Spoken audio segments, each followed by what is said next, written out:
Hello students, स्वागत है आपका मेरे YouTube channel English scholar Kanpur Nagar में।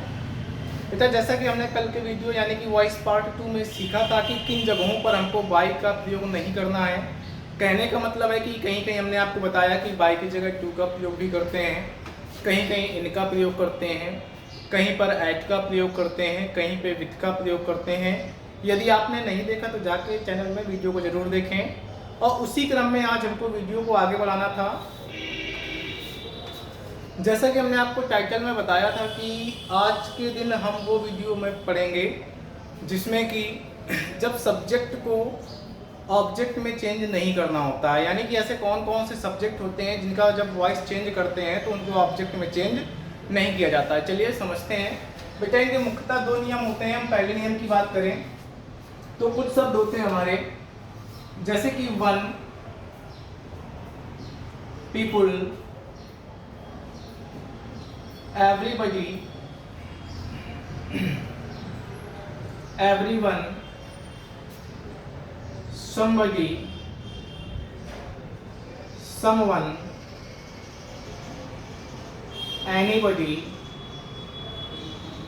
anyone। क्या बेटा, हमने आपको बताया कि कुछ शब्द हमारे होते हैं कौन कौन से, जैसे कि one, people, everybody, everyone, somebody, someone, anybody, anyone. बेटा, जब भी ये शब्द आपके सब्जेक्ट के रूप में प्रयोग किए जाते हैं ना, तो जब भी आप इनका वॉइस चेंज करें तो आप इनको कभी भी ऑब्जेक्ट नहीं बनाते हैं या कहते हैं कि नहीं बनाएंगे। जैसे आपको कोई सेंटेंस दिया जाए कि एवरीबडी लाइक्स मी, आपसे कहा गया सेंटेंस का वॉइस चेंज करिए। आप क्या करेंगे, सबसे पहले मी को देखें। मी हमारा ऑब्जेक्ट था तो मी का सब्जेक्ट क्या चेंज कर दिया हमने, आई। जब टेंस पे फोकस किया गया तो टेंस जो थी वर्ब की फर्स्ट फॉर्म में यस या यस था, यानी कि प्रेजेंट इंडेफिनिट। और प्रेजेंट इंडेफिनिट को वॉइस बनाने में इज एम आर लगाते हैं तो आई के अकॉर्डिंग क्या लगा देंगे, एम लगा देंगे। और वॉइस बनाने में वर्ब की कौन सी फॉर्म, थर्ड फॉर्म लगाएंगे तो लाइक की थर्ड फॉर्म लाइक डिड। और जैसा कि आपको पढ़ाया गया था कि सब्जेक्ट को ऑब्जेक्ट में चेंज करते हैं, लेकिन हमने बताया कि जब सब्जेक्ट में ये सारे शब्द आते हैं तो आप ऑब्जेक्ट में चेंज नहीं करते हैं, यानी कि आपका सेंटेंस यहीं तक राइट हो जाएगा। जैसे आपको एक और सेंटेंस दिया गया, समवन इज फॉलोइंग अस। आपसे कहा गया कि इस सेंटेंस का वॉइस चेंज करिए। आपने ध्यान दिया कि अस हमारा क्या था, ऑब्जेक्ट था। बेटा, अस का सब्जेक्ट बी बना दिया।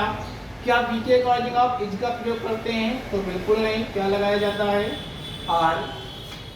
वर्ब की फर्स्ट फॉर्म में आईएनजी लगी थी, यानी कि कॉन्टिन्यूअस सेंटेंस था। और कॉन्टिन्यूअस में हम लोग जो है बीइंग का प्रयोग करते हैं, तो आप इसमें क्या प्रयोग कर लेंगे, बीइंग। और फॉलो की थर्ड फॉर्म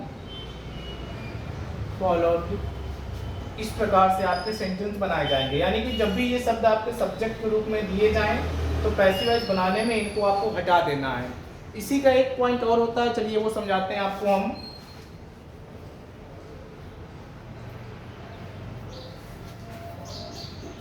बेटा, जब दूसरे पॉइंट की बात की तो कुछ तीन शब्द हमारे होते हैं, जैसे कि नोबडी, नो वन और नन।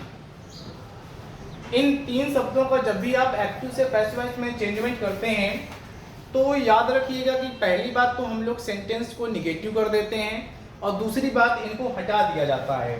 जैसे आपको एक सेंटेंस दिया जाए कि नन कैन डू इट। अब आपके सेंटेंस के सब्जेक्ट में क्या दिया गया, नन दिया गया। आपसे कहा गया वॉइस चेंज करिए, तो आप क्या करेंगे, सबसे पहले ऑब्जेक्ट देखा आपने, ऑब्जेक्ट इट का सब्जेक्ट बनाएंगे तो इट बन गया। चूंकि कैन हमारी मॉडल थी तो मॉडल में कोई परिवर्तन नहीं होता आपका। और नन होने की वजह से सेंटेंस को हमें निगेटिव करना पड़ेगा, तो क्या लगा दिया बेटा, नॉट लगा दिया गया। और मॉडल जब भी यूज की जाती है सेंटेंस में तो वॉइस बनाने में क्या लगाते हैं, बी लगाते हैं। फिर पैसिव वॉइस बनाने में मेन वर्ब की थर्ड फॉर्म तो डू की थर्ड फॉर्म डन यूज करेंगे, सेंटेंस आपका राइट हो जाएगा।